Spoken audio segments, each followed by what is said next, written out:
정화정 박사님, 안녕하세요. 네, 안녕하세요. 잘 들리시죠? 네. 네, 잘 들립니다. 네. 음,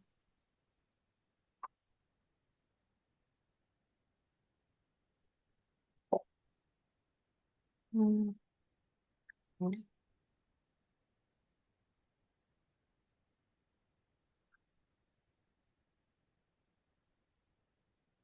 저희가 30분에 딱 시작하도록 하겠습니다.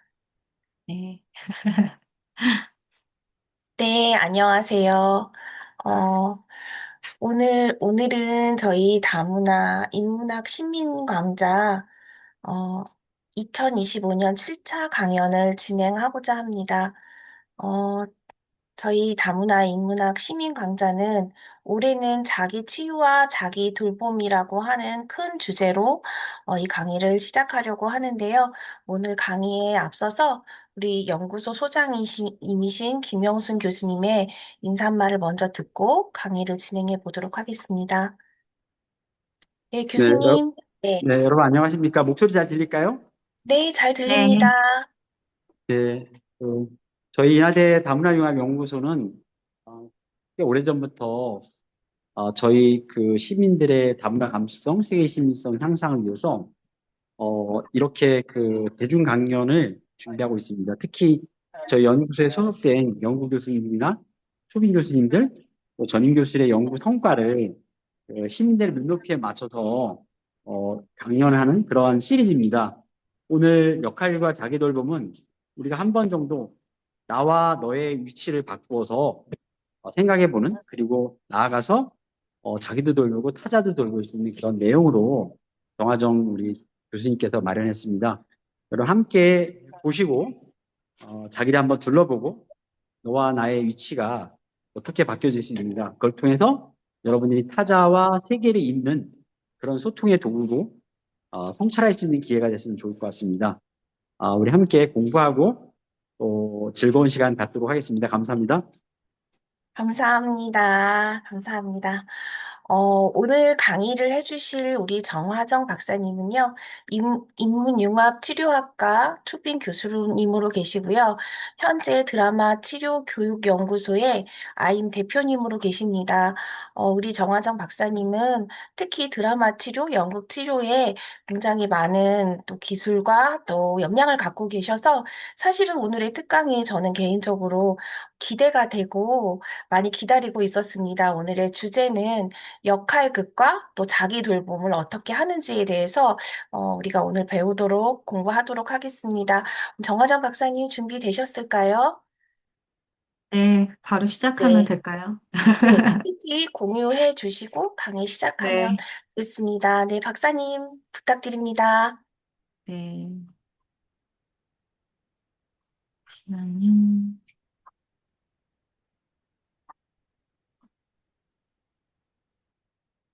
음, 네, 잘 보시나요? 네, 네, 잘 보입니다. 네, 만나서 반갑습니다. 제가 이 줌이 서툴다 보니까 어떤 분들이 계시는지 정확히는 몰라서 잠시만 보고, 예, 감사합니다. 연극영화과에서도 오셨네요. 네.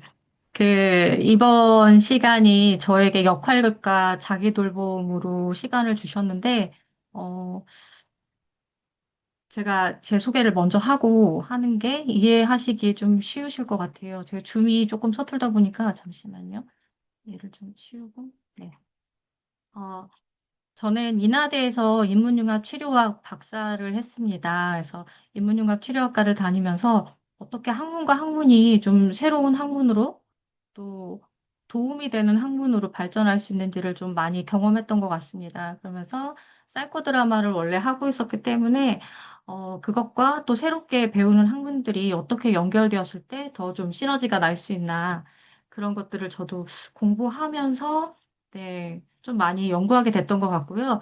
저는 현재 한국 사이코 드라마, 소시오 드라마 학회에 그 역할놀이 상담 분과라는 분과가 있어요. 그래서 역할놀이 상담 분과의 특징은 이렇게 다수로 하는 상담을 하기도 하지만 1대1로 역학을 그걸 가지고 이제 상담을 하는 걸 연구하는 분과거든요. 그래서 심리극을 좀 개인 간 상담으로 어떻게 활용할 수 있는가에 대해서 연구해서 이번 시간과 좀 잘 맞지 않을까 싶습니다. 그리고 현재 하는 일은 이제 교정기관 내에서 성폭력하고 마약 사범들 이수명령 교육 진행하고 있고요. 그리고 또 교정시설 내에서 정신질환자 환자분들 심리치료하고 있습니다. 그리고 취유형 대안학교라고 해서 일반 학교에서 좀 적응이 힘든 친구들이 있는데 그 친구들하고 이제 집단 상담하고 개인 상담 진행하고 있습니다. 주로 만나는 청소년들은 보호관찰소에 있는 소년과 학생들 많이 만나고 있고요. 정신과 병동에서 셀프 드라마 디렉터를 했었는데 요즘은 조금 쉬고 있고 그리고 이제 개인센터랑 교육청에서 이제 학교폭력 가피해 학생들 대상으로 연극치료 담당하고 있습니다. 네. 조금 이렇게 저의 백그라운드를 아시니까 이게 어떻게 진행될지 이해가 조금 되시죠? 네.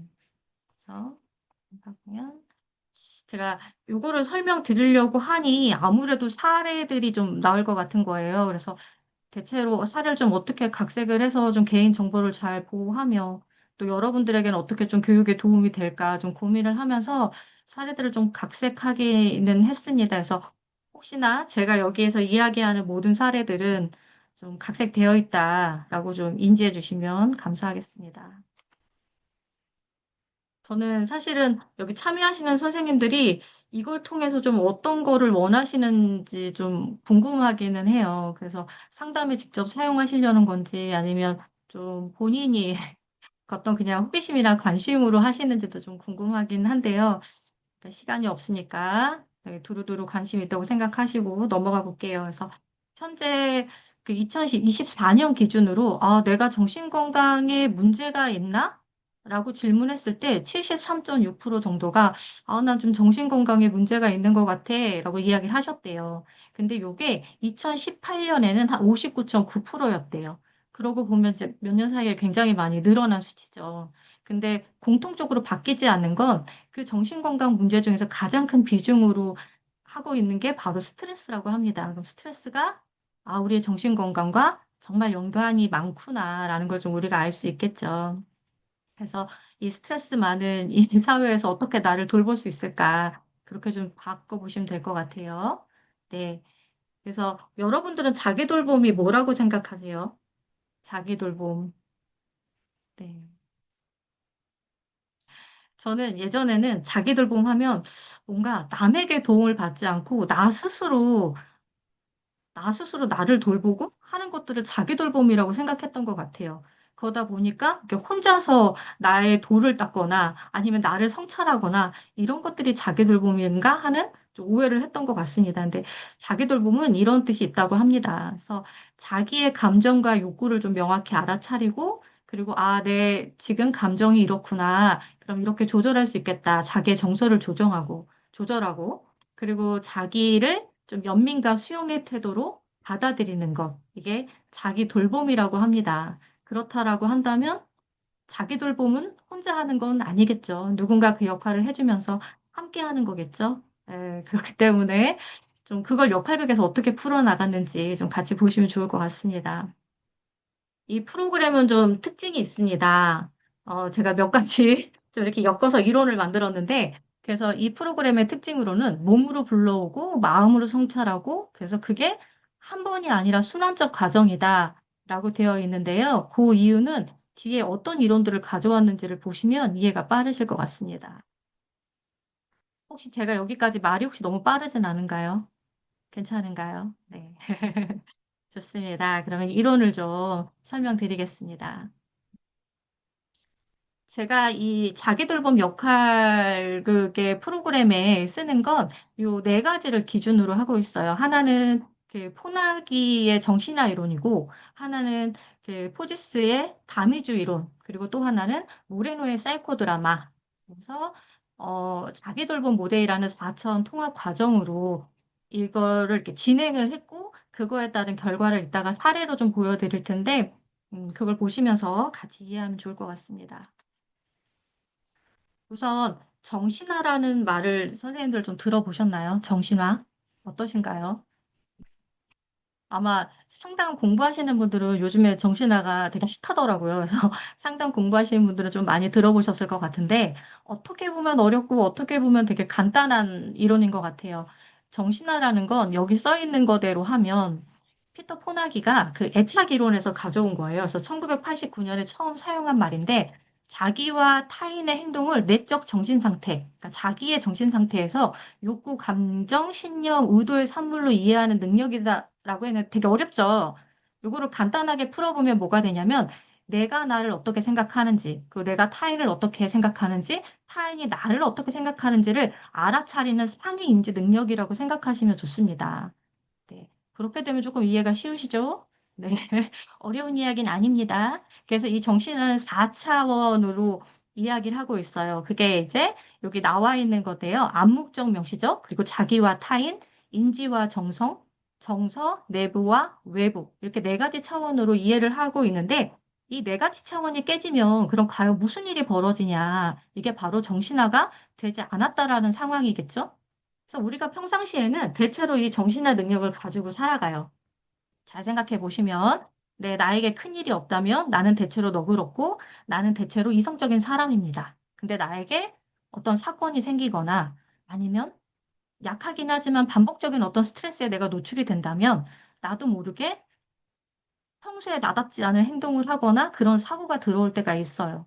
그게 이제 정신화가 손상되었다고 하는데, 이렇게 아까 나왔던 그 네 가지 축에서 보면 자기와 타인 간의 축에 불균형이 생긴다면 그때는 내가 진짜 원하는 것이 무엇인지 그걸 잘 알지 못합니다. 그래서 그 친구들에게 이렇게 질문을 하면 보통 잘 모르겠어요. 어, 모르겠는데요. 이런 대답들이 좀 많이 나와요. 이제 선생님들이 만나시는 내담자들 이렇게 한번 생각해 보세요. 그리고 내부와 외부 축에 왜곡이 생깁니다. 무슨 말이냐면 내가 가지고 있는 내부의 어떤 생각들을 현실이라고 착각하는 거예요. 그래서 저 사람이 나에게 뭘 하진 않았지만 내가 저 사람이 날 싫어해라는 내 내부의 생각이 있다면 그게 현실처럼 받아들입니다. 그러면 오해가 되게 많겠죠. 자기의 삶에서. 네. 그러면 나의 삶에서 내가 가진 오해들을 남들이 풀어줄 이유는 없을 것 같아요. 그럼 거기에서 내가 삶에서 어려움이 생기겠죠. 그리고 인지정서 축에 분리가 생깁니다. 그래서 감정을 느끼거나 표현하는 것 자체가 좀 어려워집니다. 그래서 여러분 만나시는 내담자들 중에 왜 그런 분들 계시잖아요. 되게 문제 없다고는 하시는데 끊임없이 병원을 찾아다니시거나 문제가 없다고는 하지만 학교는 가기 싫다고 하거나 뭔가 뚜렷하게 그 이유를 말하지 못하지만 삶에서의 문제가 생기는 경우들 이런 경우에는 인지정서 축이 분리되었다라고 이야기합니다. 그래서 암묵적 명시적 축의 단절도 있습니다. 그래서 우리가 명확하게 인지적으로 알지 못하지만 내 삶에서 내가 몸으로 경험했던 그런 부정적인 경험들, 그것들과 이제 분리가 되는 걸 암묵적 인지적 축의 단절이라고 설명합니다. 요 앞에 내용들이 저런 이론들이 좀 필요할까 이런 생각이 좀 드실 수 있겠지만 어차피 반복되고 뒤에 있는 이야기랑 연결되기 때문에 잘 이해가 안 되셔도 그냥 이렇게 가볍게 들어보셔도 좋아요. 이걸 다 하나하나 다 정확하게 알고 뒤로 넘어가지 않으셔도 좋아요. 반복됩니다. 그래서 이렇게 손상이 되면 어떤 증상이 나타나냐면 정신적 동등 모드라고 해서 이 정신화가 손상되면 어떻게 되냐면 내적 현실하고 외적 현실을 구분하지 못하는 거예요. 그러니까 내가 생각하고 있는 것들을 현실이라고 생각하고 있는 거죠. 그리고 가장 모드가 있습니다. 이거는 인지가 발달된 사람들에게 더 많이 일어나요. 그래서 이런 일로 요즘에 되게 힘드시다고 들었는데, 아유, 괜찮으세요? 어떠세요? 이렇게 질문했을 때 이런 분들은 대체로 이렇게 이야기하세요. 아유, 뭐 저만 힘드나요? 요즘에 다 힘들지. 괜찮아요. 이렇게 되게 일반화해서 아무것도 아닌 것처럼 마치 그 문제에서 나는 다 해결된 것처럼 이렇게 가장 척하는 그런 모드가 발생을 합니다. 이게 주변에 좀 떠오르시는 분들이 계신가요? 네. 예, 슬픈 이야기지만 공부를 많이 하신 분 중에 이 가장 모드를 하시는 분들이 많으세요. 자, 그리고 마지막으로 목적론적 모드가 있습니다. 이건 뭐냐면 타인의 행동을 가지고 그 사람의 마음을 판단하는 거예요. 그러니까 배우자가 아무리 날 사랑한다고 이야기해도 오늘 음식 쓰레기를 안 버려주네? 이거는 말만 하지 날 진짜 사랑하는 게 아니야. 날 사랑한다고 하면서 주말에 시간을 나하고 보내지 않네? 날 사랑하지 않네? 그러니까 그 사람의 행동으로 그 사람의 마음을 다 규정 짓는 거예요. 그러니까 진실인지 아닌지는 모르죠. 근데 자기만의 그 세계에서 그렇게 다 판단해 버리는 상태가 됩니다. 이게 정신화 능력이 손상되었을 때 나타나는 모드입니다. 그래서 정신화 기반 치료는 5가지 원칙이 있어요. 되게 재밌는 게 이 정신화 치료의 5가지 원칙이 심리극의 치료의 원칙과 굉장히 많이 닮아 있습니다. 그래서 잘 알지 못하는 태도. 그래서 상담자가 무엇을 알고 있다고 평가하지 않습니다. 그리고 지금 여기에서 그 문제를 다루는 거. 그리고 이 프로그램에서 되게 중요한 거, 각성 수준 조절이라고 되어 있는데, 그 수용의 창이라는 적절한 각성 상태를 유지한 상태에서 치료가 진행된다는 거예요. 예, 이게 이따가도 이야기가 나올 텐데 굉장히 중요한 내용입니다. 그리고 단절 지점 복귀. 그러니까 정신화가 무너진 순간을 치료의 핵심 소재로 쓴다인데 똑같이 이제 역할극에서도 내가 실제로 뭔가 문제가 생겼던 그 장면으로 돌아가는 것들이 여기가 좀 맞닿아 있습니다. 그 얕은 해석이라는 건 상담자가 직접적으로 막 해석을 해주는 게 아니에요. 상담자는 그 다리 역할만 하고 실제 본인의 문제는 내담자가 스스로 발견하도록 도와주는 역할을 합니다. 그래서 저는 이 정신화 기반 치료의 5가지 원칙이 그 심리극하고 사이코 드라마랑 굉장히 많이 닮아 있어서 더 좀 관심이 갔던 것 같습니다. 그래서 정신화는 자기 돌봄하고 굉장히 많이 연결이 되어 있습니다. 일단 정서를 조절할 수 있는 능력이 된다는 거, 그리고 관계적 차원에서 타인과의 그 관계적 차원에서 살펴본다는 거. 이게 역할극에서도 역할 교대를 통해서 다른 사람의 입장에서 나를 다시 보게 하고 또 내 입장에서 타인을 이해하는 과정들이 있는데 정신화에서도 굉장히 연결이 많이 되어 있죠. 그리고 자기 비난을 떠나서 이제 자기 수용하고 연민하고 또 자기 자비랑도 좀 닮아 있는데 이런 것도 다 자기 돌봄과 연결이 되어 있습니다. 그리고 외상의 의미화가 있습니다. 그래서 어떤 외상이나 문제가 생겼을 때 그냥 그것들로 끝나는 것이 아니라 그러면 이것들이 어떠한 의미가 있는지를 찾아가요. 그게 이제 치료라고 볼 수 있겠죠. 네, 이게 자기돌봄과 연결이 되어 있습니다. 그래서 치료 기법 예시를 보면 정신화 치료는 굉장히 명료화하는 질문들을 많이 해요. 그래서 그때 어떤 생각이 들었어요? 그 상황에서 어떤 감정이 들었어요? 우리 이게 중요하죠. 상대방은 왜 그렇게 행동했다고 생각하세요? 이게 당신이 아니라 제3자의 입장에서 본다면 어떻게 해석될 수도 있을 것 같아요? 그래서 마음 상태를 탐색하는 질문이 굉장히 많이 들어가고요. 감정과 생각을 좀 분리합니다. 그리고 타인의 관점에서 상상하기. 저는 이 부분을 역할극에서 그 질문 방법으로 좀 가져와서 네, 같이 융합을 좀 했습니다.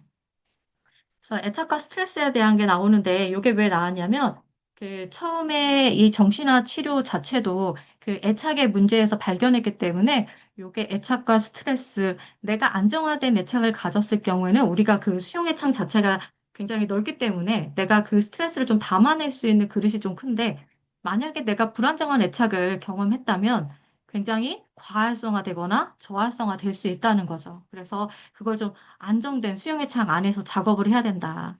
네, 그거에서 함께 오는 게 바로 다미주 이론입니다. 그래서 뒤에서 같이 설명드리겠습니다. 여기까지 혹시 제가 막 빠르게 막 설명을 했는데 여기까지는 조금 이해가 되시나요? 네. 네, 안 되셔도 괜찮아요. 뒤에 계속 반복이에요. 네. 네, 그래서 외상의 신경 생물학적 이해가 들어갑니다. 왜 이 파트를 넣냐면 역할극이라는 것 자체는 몸을 활용한 치료 방법이에요. 그러다 보니까 이게 몸으로서 경험하는 것들에서 되게 얻어갈 수 있는 게 많아요. 그래서 그런 특수성을 가지고 조금 이론하고 그래도 여러분들이 많이 공부하시는 분들이니까 이론하고 좀 엮어서 이해하시기 쉽게 하려고 이렇게 3가지로 좀 나눠봤는데요. 외상 기억의 특수성이 있습니다. 바로 뭐 트라우마에 대해서 좀 공부하신 분들은 알겠지만 이런 외상 기억들은 대체로 몸에 각인이 되죠. 그래서 요거를 가미주 신경 이론으로 조금 이해해 보려고 해요. 그래서 요걸 같이 보도록 하겠습니다. 그래서 많이 들어보셨죠? 네. 밴더코크 그 몸은 기억한다라는 책에서 트라우마를 다룬 책인데요. 그 책에 보면 이런 내용이 있습니다.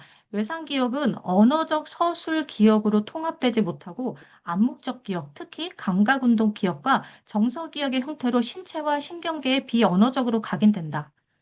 어떻게 보면 이것도 좀 말이 어렵지만 내가 어떤 사건이 일어났을 때 그 사건들에서 수많은 정서들을 다 다루지 못했을 때 그 정서들은 내가 인지적으로 그 정서를 연결하지 못하더라도 그것들은 내 몸 안에 있다는 거예요. 네. 요게 되게 중요한 게 역할극에서는 행위화라는 걸 되게 강조하는데 행위화라는 건 내가 행위로 표현하지 못했던 것들이 계속 내 안에서 그게 올라오는 거죠. 행위로 표현하고 싶은 것들이. 그래서 결국 몸 안에서 내가 인지적으로 이렇게 좀 단절돼 있던 것들이 몸을 움직임으로써 그 안에 다시 살아날 수 있게 도움을 주기 때문에 더 역할극에 좀 매력이 있는 것 같습니다. 네, 이런 것들은 넘어가고. 그 다미주 신경에서도 조금 말씀드리고 싶은 건, 이 스티븐 포제스의 다미주 이론이 나오기 전에는 그 자율신경계가 교감신경과 그냥 부교감신경 정도로 되어 있었어요. 그래서 교감신경이 뜨면 막 사람이 이렇게 좀 이렇게 각성이 됐다가 부교감신경계로 넘어가면 이렇게 훅 처지고 뭔가 이렇게 되지 않고 이렇게만 생각했는데 스티븐 포지스가 이 과미주신경 이론을 발견하면서 그게 아니라 교감신경도 있지만 복층미주신경과 배층미주신경이 있다. 그래서 이 복층미주신경이라는 게 우리가 항상 이야기하는 공존, 그 타자성, 네, 그 연대 이런 거하고 굉장히 연결이 되어 있습니다. 복층미주신경은 이렇게 네 발 달린 동물을 생각하시면 동물의 이 배 쪽으로 해서 이렇게 신경계라고 생각하시면 좋아요. 그러면 사람으로 따지면 이렇게 얼굴 표정까지도 이 복층 미주신경하고 연결이 되어 있겠죠. 그래서 복층 미주신경이 잘 활성화되어 있으면 표정이 편안하고 누군가를 만났을 때 이제 얼굴에 눈 맞춤도 잘 되고 이렇게 잘 됩니다. 근데 여러분들이 어떤 내담자를 만났는데 눈이 이렇게 눈은 떠 있지만 눈빛이 어디론가 이렇게 가 있고 표정이 굉장히 경직되어 있고 네 그렇다면 이 복층 미주신경계가 이렇게 참 연결이 끊어져 있는 경우라고 생각하시면 좋습니다. 네, 그리고 보통 이제 해리 증상이라고 하는 그 이렇게 얼어붙는 반응들은 보통 배층 미주신경에서 일어납니다. 네, 요거까지 이해가 되시죠? 네, 그래서 그 이게 수용의 창이라는 건데 이렇게 보시면 이 가운데에 수용의 창 최적의 각성 영역이라는 게 있어요. 그러니까 아까 보셨던 그 가미주 이론으로 봤을 때 너무 각성되지도 않고 너무 저각성돼서 해리도 나타나지 않고 적정하게 정신화가 가능한 상태가 바로 이 수용의 창 영역입니다. 그래서 여기서 중요한 건 그래서 우리가 치료를 할 때 어디서 해야 되냐라고 한다면 바로 이 수용의 창 영역 안에서 치료를 해야 된다는 거예요. 근데 너무너무 안정화를 시켜서 치료를 하는 게 아니라 이 수용의 창 안에서 이렇게 과각선으로 가거나 저각선으로 가는 이 선을 기준으로 해서 그쪽에서 치료를 해야 네, 이 수용의 창 자체가 이렇게 넓어진다는 이론이 있습니다. 여기까지는 이해되실까요? 네, 좋아요. 준하민 선생님 끄떡거려 주셔서 감사해요. 네, 그래서 역할극의 치료적 기제가 있습니다. 역할극은 삶은 행위다. 너무 멋있는 말이죠. 삶이 행위래요. 그래서 인간의 삶 자체가 역할 행위로 이루어져 있기 때문에 행위를 통해서 치료가 이루어져야 된다는 거예요. 이렇게 생각해 보시면 우리가 기쁘거나 슬프거나 어떤 상황들은 머릿속에서만 이루어진 적은 없어요. 항상 우리가 어떤 상황에서 우리 몸으로 경험해요. 그렇기 때문에 그 몸으로 경험한 거에 문제가 생겼다면 그 상황으로 돌아가서 치료를 하자라는 걸 역할극이라고 생각하시면 좋습니다. 역할극은 지금 여기에 원리가 있습니다. 아무리 과거의 일이라고 하더라도 그게 과거에 머물러 있는 것이 아니라 아까 몸은 기억한다처럼 지금 현재 내 몸 안에서 그게 일어나고 있는 거예요. 그래서 역할극은 지금 여기에서 바로 이 몸으로 재활성화를 해서 치료를 한다라는 거고요. 창조성과 자발성이 있는데 이거는 수용의 창 안으로 들어왔을 때, 정신화가 이루어질 때 창조성과 자발성으로 내담자가 스스로 자기 문제를 되게 창조적으로 해결해 나갈 수 있는 힘이 있다는 겁니다. 네. 그래서 인간은 누구나 역할을 가지고 태어나죠. 여러분들도 여러분의 지금 대표적인 역할을 좀 생각해 보시면 뭐 학생의 역할도 있을 거고 또 어딘가에서 상담사의 역할도 있을 거고 또 어딘가에서는 또 엄마의 역할도 있을 수 있을 거예요. 우리는 끊임없이 역할을 가지고 살아갑니다. 그렇기 때문에 역할에서 생긴 문제들은 이 역할극으로 해결하는 게 좋다. 이렇게 역할극을 깨알같이 홍보를 좀 해봤습니다. 제가 그래서 저 혼자 그냥 이렇게 홍보하는 게 아니라 이게 신경계하고 굉장히 많이 연결이 되어 있대요. 그래서 어떻게 그럼 역할극이 치료적으로 신경생리학적인 차원에서 이해할 수 있을까라고 볼 수 있겠죠. 근데 미간의 방어 반응의 완결이래요. 말은 되게 어렵지만 상황을 좀 풀어드릴게요. 자, 어떤 친구가 밤에 집에 가다가 강도를 만났어요. 너무 무서웠던 거예요. 그래서 그 자리에 딱 멈췄어요. 그 막 돈을 내놓으라고 해서 얼어붙어가지고 돈을 다 주고 이렇게 끝났어요. 이 친구가 완성하지 못한 방어 반응은 뭐였을까요? 그 상황에서. 네, 얼어붙었잖아요. 이 친구가 미완했던 건 도망가거나 싸워야 했을 반응이겠죠. 그래서 역할극 안에서는 그때 하지 못했던 그 미완의 방어를 할 수 있게 해줍니다.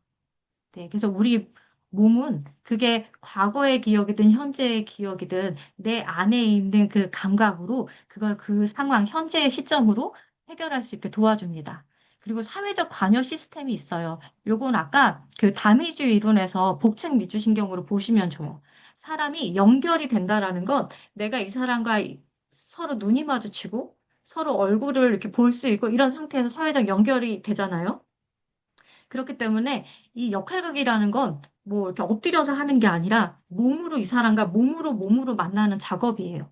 그래서 사회적 관여 시스템이 굉장히 활성화됩니다. 네, 그런 부동화되어 있던 몸들이 다 깨어나는 거죠. 네, 그리고 그 수용의 창에 각성 상태 안으로 들어올 수 있게 만들어줍니다. 그래서 각성 수준을 조절해줍니다. 네. 그래서 역할극 핵심 기법들은 뭐 행위와 미러링, 역할, 바꾸기, 이중자 이런 것들이 있는데 뒤에 예시랑 같이 있습니다. 넘어가 볼게요. 네. 워밍업이 되게 다양하게 있어요. 그래서 뭐 만남을 위해서 뭐 처음에 이렇게 놀면서 자리 바꾸고 그냥 조금 이렇게 얼굴이 친숙해지고 이런 워밍업이 있고요. 일반 워밍업이라고 해서 심층 워밍업으로 들어가기 전에 조금 더 내 몸에 감각에 익숙해지는 활동 웜업들이 있고요. 심층 웜업은 이제 좀 깊이 있게 자기 주제를 탐색하기 위한 웜업들이 있습니다. 그래서 이런 것들은 기회가 되시면 한 번씩 경험해 보시면 좋겠습니다. 네. 그래서 행위와 단계라는 건 몸으로 표현하는 단계예요. 그래서 모레노는 인간이 느끼는 행위에 열망이 있다고 이야기했어요. 행위 갈증. 내가 뭔가를 하지 못했을 때는 내 몸에서 끊임없이 그걸 추구한다는 거예요. 그렇기 때문에 이 행위화를 통해서 문제를 해결할 수 있다라고 했습니다. 그 시간의 개념, 이건 뭐 지금 여기에서 작업한다라는 내용이고요. 잉여현실이라는 되게 재미있는 개념이 있습니다. 잉여현실이라는 게 뭐냐면 넓은 의미로는 한 개인의 정신 세계에서 총체적 현실 가운데 일상 현실화된 부분을 뺀 나머지 부분의 현실이래요. 말이 말들이 참 어려운 것 같아요. 근데 혹시 양자심리학 공부해 보신 분 계신가요? 내가 주의를 두는 곳이 나의 현실이 되죠. 잉여현실은 굉장히 그 양자심리학 개념으로 풀면 되게 재밌는 개념이에요. 그래서 내가 지금 이 사람하고 결혼을 했어요. 하지만 이 사람하고 결혼하기 전에 내가 그 선택 외에 수많은 선택들도 나의 삶에서 그냥 사라지는 어떤 것이 아니라 나의 이 잉여 현실 속에서 존재하는 현실인 거예요. 그렇게 생각하시면은 내가 지금 선택하지 않았던 모든 삶의 현실들은 다 잉여 현실이 될 수 있다라고 이해하시면 좋을 것 같습니다. 그리고 미래 투사라는 기법이 있는데요. 요거는 역할 연습이라고도 하고 요즘에는 사회기술 훈련이라고 해서 하나의 그런 훈련 방법으로 정신과 병동에서는 진행도 하고 그래요. 그래서 내가 앞으로 비슷한 상황이 왔을 때 좀 어떻게 좀 다르게 대처해 볼 수 있나 이런 것들을 몸으로 직접 실험해 볼 수도 있고요. 그래서 다양한 방식의 재현을 통해서 안전한 방식을 본인이 습득할 수 있게 해줘요. 그렇게 되면 어떻게 될까요? 우리가 모르는 거에는 불안을 느끼지만 내가 알고 있는 거에는 불안이 낮아지겠죠. 그래서 불안을 줄이고 자신이 예상하는 것들을 좀 만들어 갈 수 있게 해줍니다. 네. 그 젤카 모레노는 이제 모레노의 아내인데 젤카 모레노도 되게 유명한 사이코드라마티스트거든요. 근데 이분은 더블에 대해서 이렇게 표현했어요. 더블은 보이지 않는 자신이다. 그 역할극에 보면 더블이라는 그 개념이 등장하는데요. 이 더블은 뭐냐면 역할극 안에서 그 주인공 내담자의 또 다른 내담자라고 생각해요. 또 내담자의 또 다른 자기. 그래서 내담자의 그 또 다른 자기가 우리 안에 제가 여기에서 분명히 제가 오늘 이 강의를 준비하면서 그 잘하고 싶은 정화정도 있지만 뭔가 이런 것들이 좀 부끄럽고 사람들 앞에서 이야기하는 게 좀 부담스럽고 그런 저도 있거든요. 그러면 제가 지금 잘하고 싶은 저로 주인공이 된다면 좀 부끄럽고 두려워하는 제 또 다른 더블이 존재하겠죠. 그거를 역할극에서는 대상으로 등장시켜서 그 역할들끼리의 대화도 주고받게 하고 그 역할 안에서 본인 느끼는 감정들도 좀 제3자의 입장에 대해서 바라볼 수 있게 해줍니다. 그래서 더블의 역할이 굉장히 중요하고요. 집단으로 할 때는 집단원 중에 한 명이 더블을 맡기도 하지만 상담 장면에서 상담사하고 주인공하고 둘이 상담을 할 때는 상담자가 이 더블의 역할을 대신해 줍니다. 예, 그때 내담자들이 느낄 수 있는 건 되게 공감의 느낌을 많이 느껴요. 어, 그래서, 나 뭐 대학원에서 이거 발표해야 되는데, 안 해봤던 거라 좀 걱정돼. 이렇게 한다면 더블이, 그럼 걱정되지. 잘하고 싶은데 그렇게 되지 못할까 봐 얼마나 불안하겠어. 이렇게 이야기해 준다면, 내 마음을 이렇게 이해해 주는구나라고 공감을 받겠죠. 그걸 이제 더블 역할이 해준다고 생각하시면 돼요. 네, 그리고 역할극의 꽃입니다. 바로 역할 교대예요. 아까 김영순 교수님께서 이제 역할을 바꾸는 거에 대한 이야기를 해주셨는데, 사이코 드라마, 그러니까 심리극에서 역할 교대를 뺀다면 정말 너무 허전할 것 같아요. 역할 교대는 아까 그 정신화 치료랑 굉장히 맥이 같이 있습니다. 그래서 타인의 입장을 직접 경험해 보는 거예요. 정신화 치료가 그냥 앉아서 그럼 그 사람은 어땠을 것 같아요? 그 사람은 그냥 그 사람 입장에서 좀 답답했을 것 같네요. 이렇게 앉아서 이야기를 한다면 역할 교대는 직접 그 사람이 되어서 그렇게 얘기하니까 진짜 답답하네. 아니, 내 말은 하나도 듣지도 않고 다 안 되는데 해버리니까 일이 나는 말할 게 없잖아. 이렇게 마치 그 사람이 되어서 이야기하는 것처럼 타인의 입장을 경험하게 하는 게 바로 역할 교대입니다. 그러다 보니 분명히 나의 입장에서는 이 사람이 너무 이기적이야. 내가 부탁 좀 하는 거 들어주면 되는데 그걸 안 해주고 저렇게 갑질을 하지? 라고 했는데 입장을 바꿔서 역할이 되어 보니 이 사람만 그러는 게 아니라 많은 사람들이 그렇게 나한테 부탁을 하고 있는데 누군가 한 사람의 것만 들어줬을 때 그 뒤에 닥칠 이제 여러 가지 어려움들을 느끼게 되는 거죠. 그러면서 저 사람 입장에서는 내가 이렇게 부탁하는 게 되게 부담스러울 수 있구나. 이해할 수 있게 되는 거죠. 그래서 인식이 변화하는 겁니다. 저 사람이 나를 싫어해서가 아니라 저 사람 일에서는 지금 내 부탁이 부담스러운 부탁일 수 있겠다. 그러면 자연스럽게 공감 능력이 향상될 수 있는 거겠죠. 네. 그래서 또 하나 역할 교대 굉장히 좋은 점이 있습니다. 바로 타인의 역할과 교대가 되었을 때 인터뷰를 했을 때 그게 일어나요. 그러니까 뭐 남편하고 갈등이 생겼습니다. 그래서 역할을 교대했어요. 남편의 입장에서 인터뷰를 하는 거예요. 집에 들어오시면 항상 좀 어떠세요? 집에 들어오면요, 냉랭해요.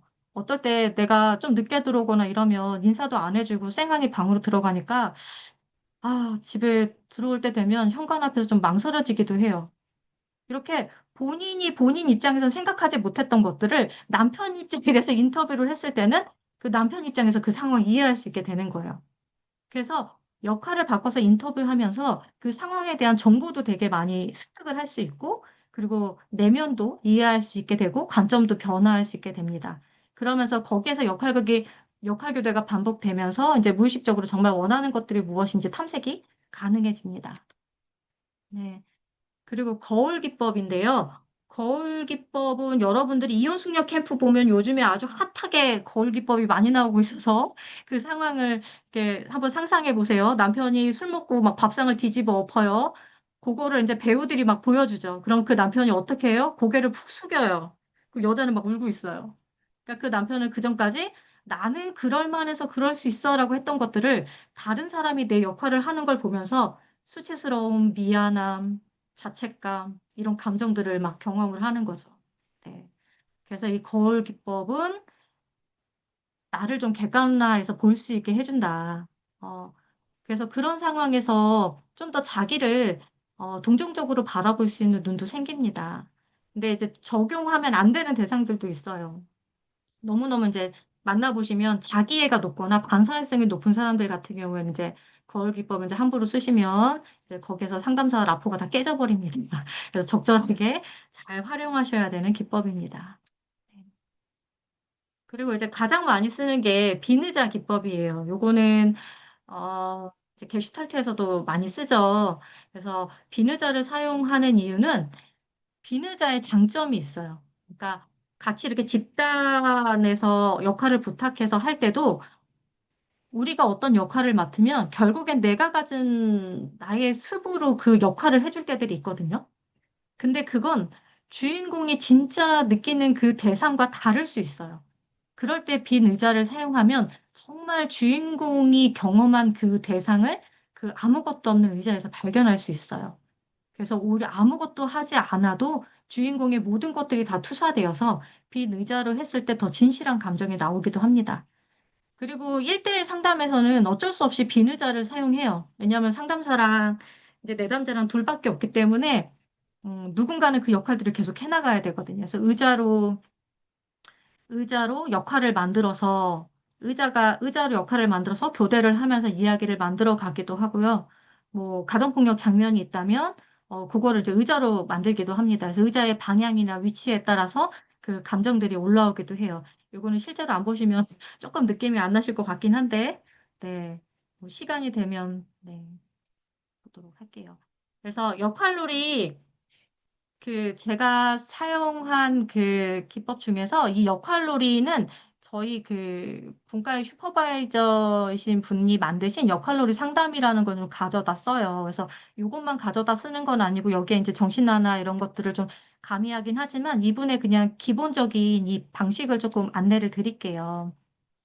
그래서 이분 같은 경우에는 상담을 오면 여기 지금 청소년 상담이라 좀 말이 좀 반말도 있습니다. 근데 어쨌든 상담을 오면 보통 이 상담에 대해서 소개를 합니다. 그래서 몸으로 하는 거다라는 거를 꼭 알려주고, 그리고 놀이라는 거를 꼭 알려줘요. 왜냐하면 이게 너무 진지해지면 이 안에서 충분히 자기를 보여줄 수 없기 때문에 이게 그냥 역할로 노는 거다라고 소개를 많이 하고요.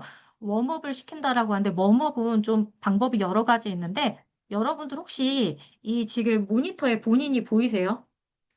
네, 본인이 보이시면 이 모니터의 끝과 끝을 10이라고 생각해 보시고, 요즘 나의 삶의 점수를 준다면 한 몇 점 정도에 주고 싶은지, 참, 0점입니다.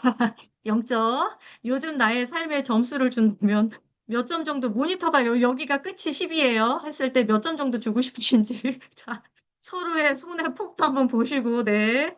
그럼 내가 왜 나의 요즘의 삶의 점수를 요만큼을 줬는지도 한번 고민해 보시고, 요만큼 가면 어떨지도 한번 느껴보세요. 나는 요만큼이라고 했는데 내 삶에 지금 점수가 이 정도라면, 뭐가 달라져야 되나? 느껴보시고. 그 내가 만약에 이렇게 10으로 간다면 내 몸이 지금 어떻게 반응하는지도 한번 보세요. 내가 10으로, 나 지금 최고야 이렇게 10으로 보내본다면 내 몸이, 그건 아니야. 그건 아니야. 이렇게 돌아올지. 아니면, 이것도 괜찮네. 이렇게 버텨봐도 괜찮을 것 같아. 이러는지. 내 몸의 솔직한 소리를 들어보시면서 한번 위치를 네, 해주세요.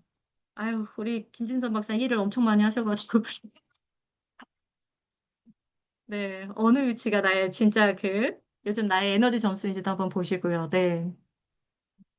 좋습니다. 네. 별거 아닌 것 같지만 이렇게 손만 움직여서 내 지금의 삶의 점수를 매겨보는 것만으로도 내 삶에서의 좀 다양한 주제들이 좀 이렇게 떠오르시죠. 네. 그래서 웜업이 굉장히 중요합니다. 그래서 꼭 거창한 웜업이 아니더라도 좀 내 삶과 연결시킬 수 있는 웜업들을 해주시면 그 웜업에서 저항이 감소되고요. 자기 문제를 좀 바라볼 수 있는 동기들이 올라갑니다. 네, 그래서 그게 되면 이제 여쭤보는 거죠. 상담을 한다면 좀 어떤 게 달라졌으면 좋겠나. 음, 그래서 이때도 뭐 상담하시는 분은 다 아시겠지만 상대가 변할 수는 없습니다. 그래서 뭐가 달라졌으면 좋겠어 했는데 절 때리는 애들이 절 안 때렸으면 좋겠어요. 이거는 우리 안에 목표가 될 수 없겠죠. 어떻게 달라졌으면 좋겠어? 저 걔들을 봤을 때 좀 편안해졌으면 좋겠어요. 그러면 지금 불편함이 한 몇 점일까? 지금 한 7, 8도 불편해요. 근데 한 3, 4 정도 되면 견딜 수 있을 것 같아요. 라던가 이렇게 구체적으로 그래서 네가 바라는 게 뭔지, 내담자가 바라는 게 뭔지 이야기를 듣습니다. 자, 그게 되면 이제 재현이라고 해서 그 상황을 똑같이 만들어줍니다. 네, 그래서, 어, 예를 들게요. 가상 사례입니다. 가상 사례. 네, 학교에서 괴롭히는 아이들이 있었대요. 그래서 아이가 울고 왔어요. 아, 너무 힘들어요. 그래, 어떤 일이 있었어? 아, 제가 사물함 쪽으로 갔는데요. 걔가 나를 비웃었어요. 그래? 그럼 그거 한번 꾸며줄 수 있어? 의자를 가지고 꾸며. 이쪽이 사물함 쪽이고요. 그랬는데 제가 여기 사물함 앞에 서 있었고요. 이쪽에 애들 두 명이 있었어요. 그리고 그것도 이렇게 빈 의자를 갖다 놓습니다. 그래서 이쪽에서 애들이 어떻게 하고 있었어? 그럼 이제 의자의 방향으로도 할 수 있어요. 이제 나를 보고 있는지, 나를 등지고 있는지, 자기들끼리 이렇게 모여 있는지, 자기들끼리 이렇게 모여서 킥킥거리면서, 저 돼지 봐. 막 이렇게 했대요. 그래. 자, 저는 독백도 자주 시키거든요. 그 상태에서 스톱, 지금 느껴지는 대로 독백을 해볼래? 뭐 이렇게 시키면 아이가 그럴 때, 아, 진짜 싫다. 집에 갈까? 쟤들은 계속해서 저렇게 하는데 이거 끝날 것 같지가 않아. 선생님한테 얘기해도 선생님도 잘 들어주지 않아. 어떡하지? 막 이런 것들을 이야기해요. 그러면 우리는 이거 놀이잖아. 놀이니까 이제부터 표현이 들어가요. 우리 놀이니까 여기서는 뭐든지 해볼 수 있어. 너가 진짜 어떻게 해보고 싶었어? 나 쟤네한테 진짜 너무 화나고요. 한번 얘기해보고 싶었어요. 나한테 왜 그러는지. 이런 얘기들을 해요. 그럼 이제 이때 그것들을 하게 합니다. 어, 아이가 큰 소리로 이제 모여있는 의자들에게 니네는 나한테 왜 그러냐? 내가 만만하냐? 그런 얘기들을 해요. 그러면 그때 이제 뭐 바타카도 애들이 치기도 하고 신문지도 찍기도 하고 막 던지기도 하고 막 그래요. 이제 감정적으로 이제 막 올라갑니다. 이때 중요한 게 이 수용의 창 안에 아이가 있는지예요. 지금 저는 뭐 캐비넷에서 뭐 뒷담화하는 정도니까 이렇지만 사실은 뭐 성과 관련된 사안들도 있고 좀 위험한 사례들도 있어서 요거를 잘 보고요. 아이가 조금 힘들어지면 잠깐 멈춰봐. 숨 한번 쉬어볼까? 여기 뭐가 있어? 아 이런 것들이 보이는구나. 안정화를 좀 시켜요. 그렇지. 그래. 지금 걔들은 있어? 아니지? 지금 우리 연극 상황이지? 지금은 할 수 있어. 이렇게 안정화시키고 다시 그 작업으로 들어가서 표현하지 못했던 것들을 좀 해보게 하고 그리고 이제 그때 충분히 아이가 표현을 해서 막 애들이 엄청 울거든요. 그래서 울고 소리도 지르고 막 해요. 그래서 좀 이렇게 진정이 되는 그 순간이 있어요. 딱 그때가 되면 이제 역할 교대를 합니다. 역할 교대가 돼서 저 아이가 저렇게 힘들어 했는데 너는 그거 알았니? 그럼 아니요. 그렇게까지 힘들어할지 몰랐어. 그냥 장난이었는데 제가 저렇게까지 막 울고 저러는지는 몰랐어요. 그래? 저걸 보니까 어떤 마음이 들어? 좀 미안해요. 그럼 그 마음 좀 표현해 줄래? 그래서 그 아이가 하는 말들은 평소에 그 주인공이 듣고 싶었던 이야기겠죠. 본인 입으로 하니까. 그래서 충분히 그 얘기를 하게 하고 역할을 바꿔서 이때는 제가 들어가요. 제가 더블 역할로 들어가서 그 이야기들을 다 해줘요. 그러면 본인이 했던 말이지만 가장 본인이 듣고 싶었던 말이기 때문에 그 말로서 되게 많이 위안을 받습니다. 그래서 그 역할로 이제 들어가서 충분히 위로하고 네, 그렇게 해서 잉여 현실까지 표현을 합니다. 네, 역할 교대, 이제 역할 원위치까지 끝났어요. 그래서 원래 자기 역할로 돌아오면 역할 원위치입니다. 거기서 이제 이렇게 끝나지 않고요. 이제 중요한 건 뭐냐면, 그래, 우리는 그때 그 장면을 이렇게 해본 거예요. 이거는, 지금까지 한 거는. 근데 얘들이 앞으로 또 그러지 말라는 법이 없죠. 그랬을 때 어떻게 할까? 그때는 말 못하고 가만히 있었는데, 이제는 그럼 이걸 어떻게 해볼까? 라고 해서 앞으로 비슷한 상황이 생길 거에 대한 사회 기술 훈련을 합니다. 네. 그래서 똑같이 뒤에서 했을 때, 혹시 나한테 이야기한 거야? 이렇게 얘기해 볼 수도 있고, 그럼 아이가 그 상황을 해봐요. 근데 하고 나서, 이거 하면 좋을 것 같아요. 하는 거 찾을 때까지 여러 가지 방법을 가지고 둘이 아이디어를 내서 해봅니다. 그럼 아이가, 선생님, 요렇게 이야기하는 것보다는 그냥 한번 확 강하게 째려보고 갔으면 좋겠어요. 그래? 그럼 그렇게 한번 해봐. 그러면 그 상황에서 그렇게 아이가 하고, 이렇게 하니까 저도 얘네를 무시한 것 같아서 좋아요. 그럼 앞으로는 그럼 그렇게 해보자. 그래서 내가 어떻게 해야 될지 그 대처 방법들을 좀 같이 이야기하고 좀 찾아봅니다. 그래서 그게 끝나면 이제 상담 목표를 확인해요. 처음에 우리 7 정도 불편함이 있었잖아. 그래서 3 정도로 낮추고 싶다고 했는데, 혹시 지금은 어때? 그럼 애들이 보통 이럴 때, 이제는 0이에요. 막 이러긴 하거든요. 근데 어쨌든, 되게 많이 좋아졌어요. 뭐 이런 얘기 하고 그러면, 저 같은 경우는 그럴 때 항상 그 얘기를 해요. 이게 우리가 역할극으로 놀아보긴 했지만, 너 안에 있던 힘이야. 그래서 네 안에 이런 힘이 있어. 충분히 그 상황에서 그렇게 연습해 보면 좋겠다. 네, 이렇게 하고 마무리를 해요. 그래서 상담이 저는 보통 상담할 때 2시간을 잡아서 하거든요. 왜냐하면 이 나누기까지 다 하려면 나누기가 지금 여기 나와 있진 않은데 어쨌든 상담자도 상담자로서의 경험도 나누고 하는데 그거까지 하려면 1시간이 사실 조금 부족해요. 그래서 저는 1시간 반에서 2시간으로 기준으로 잡아서 상담을 합니다. 네, 그래서 앞에 그 나왔던 정신화, 그리고 다미주신경, 수용의 창 이런 이론들과 역할극과 이런 것들을 좀 통합해서 저는 정신화 기반 치료 역할극이라는 거를 진행을 합니다. 그래서 이걸로 이제 교정기관에도 가고 청소년 아이들도 좀 만나고 있어요. 그래서 이 2개를 합친 이유는 정신화가 너무 좋은데 앉아서 하는 것보다는 그렇게 뭔가 행위화가 일어났을 때 그 감정들을 더 직접적으로 잘 만날 수 있을 것 같고 또 역할극만 했을 때 이걸 잘못하면 자칫 그냥 카타르시스만 막 느끼고 끝나서 이게 어떤 자기 삶에서의 직접적인 연결로 잘 안 되는 경우들이 있어서 이 2가지가 같이 좀 연결이 됐을 때 그래도 자기 스스로 뭔가를 정리하고 가져갈 수 있는 것들이 있어서 이렇게 같이 묶어서 합니다. 그래서 이때는 주디스 허만의 그 외상치료 3단계 모델이 있어요. 그거를 좀 역할극 안으로 가져와서 1단계에서는 무조건 안정화하는 거 하고요. 2단계에서는 외상표상 작업이라고 하는데 이건 뭐냐면 저는 지금 역할극하는 하나의 장면만 지금 설명을 드렸는데 이게 전체 1시간 반, 2시간 작업에서는 아이가 처음에 오면 아이 상태를 확인해요. 아이 상태를 확인하는데 대체로 지나치게 과각성 되어 있거나 아니면 저각성 되어 있어요.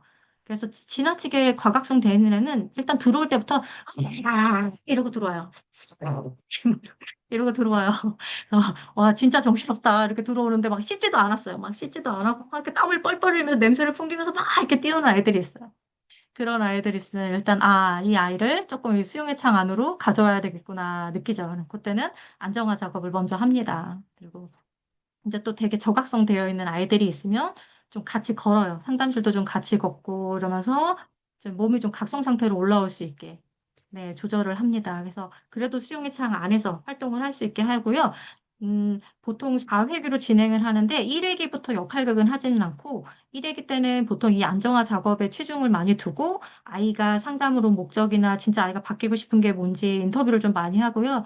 이제 2단계 갔을 때, 그러니까 2회차 상담을 할 때는 주로 연극치료 기법을 좀 많이 써요. 연극치료 기법이 되게 좋은 이유는 사이코 드라마처럼 조금 직접적인 주제를 부담스러워하는 아이들도 있고, 그리고 제가 만나본 내담자들은 상담이 처음이 아니에요. 그동안 상담을 여기저기 받았는데 뭔가가 잘 안 맞았어요. 그리고 상담하는 과정에서 되게 애매하게 뭔가가 또 이렇게 2차 외상이 되기도 했어요. 그러다 보니까 상담사에 대한 좀 신뢰가 적고, 그래서 아예 직접적인 문제를 꺼내기보다는 이렇게 상징으로 작업을 많이 해요. 1기 정도에는 상징화 작업을 하면서 아이랑 굉장히 많이 놉니다. 그러면서 아이가 좀 이렇게 마음이 열리고 하면 그럼 이제 우리 진짜 네 얘기로 한번 해볼까? 그러면 이제 그게 보통 3회기 때, 4회기 때 이렇게 이루어지거든요. 그래서 제가 사례를 좀 설명을 드릴게요. 이것도 좀 각색이 된 사례라는 걸 이해해 주시고, 네, 이렇게 인지해 주셨으면 좋겠습니다. 제가 만났던 아이인데요. 여기서는 이슬이라고 할게요. 이슬이라는 아이입니다.